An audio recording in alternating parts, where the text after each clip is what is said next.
সম্মানিত ভিউয়ার্সরা, আমার প্রাণপ্রিয় ভিউয়ার্সরা, আপনাদের সামনে আজকে একটি ভিডিও নিয়ে আসছি। ব্যতিক্রম ধর্মী ভিডিও বলতে পারেন, তবে আজকের ভিডিওটি কোনো আনন্দের নয়। এই ভিডিওটি চরম বেদনার, কষ্টদায়ক, হৃদয় বিদারক, শোকের ভিডিও।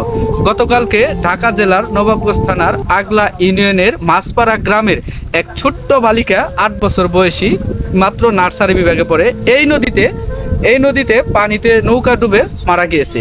কথাটা শুনতেই গাটা শিউরে ওঠে। বলা হয়েছে যে, আমরা জানতে পারছি সূত্রপাতে, তারা পরিবার যুগে একটা নৌকা করে নবাবগঞ্জের ভাঙ্গা ভিটায় একটা বাইচ দেখার জন্য গিয়েছিল। সেখান থেকে ফিরতে ফিরতে তাদের সন্ধ্যা হয়ে যায়। আমরা সূত্রপাতে জানতে পেরেছি সন্ধ্যা হয়ে যায়। সেই সন্ধ্যার লগ্নে একটি বল গেটের সাথে তাদের নৌকার সংঘর্ষ হয়। যেহেতু আফসা আলো ছিল তখন, সংঘর্ষ হওয়ার সাথে সাথে তাদের নৌকাটি ডুবে যায়। আমরা যতটুকু যে পর্যন্ত জেনেছি, তাদের নৌকাটা ডুবে গিয়েছে।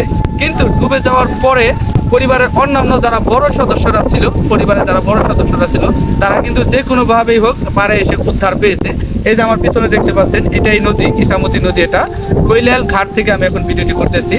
এই পাশে তাদের নৌকাটি ডুবি হয়েছে, আপনারা জানেন এবং অবগত আছেন। সোশ্যাল মিডিয়ার প্রেক্ষাপটে আপনারা জানতে পেরেছেন। তবে আমার আপনাদের জন্য বার্তা হচ্ছে, আপনারা জানেন সেটা যে বর্তমানে রিসেন্টলি কিছুদিন ধরে দোহার নবাবগঞ্জে আপনারা যেহেতু শুনতে পেয়েছেন, বেশ কিছু শিশু পানিতে ডুবে মৃত্যুবরণ করেছে।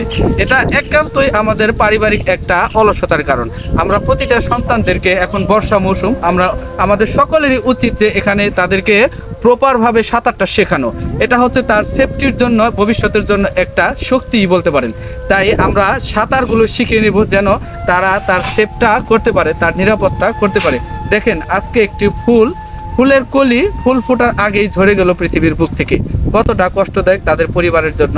তাই আমি আমার এই ভিডিওর মাধ্যমে সকলকে আহ্বান করছি, আপনাদের যাদের বাড়িতে ছোট ছোট সন্তানরা রয়েছে, এখন বর্ষাকাল, চারিদিকে পানি, যারা গ্রামে বসবাস করেন, আপনাদের সন্তানদেরকে আপনারা সাঁতার শিখিয়ে দিবেন। সাঁতারটা পরিপূর্ণ শিখিয়ে দিবেন এবং একটু খেয়াল রাখবেন, চোখ কান খোলা রাখবেন, যাতে করে সন্তানরা পানিতে না যায়। এই যে এই নদীতেই কিন্তু কালকে এই শিশুটি মৃত্যুবরণ করেছে। তাই আপনাদেরকে আমি সরাসরি দেখিয়ে দিলাম। ভালো থাকবেন, সুস্থ থাকবেন, নিরাপদ থাকবেন, শিশুদের প্রতি যত্ন রাখবেন। ধন্যবাদ সবাই।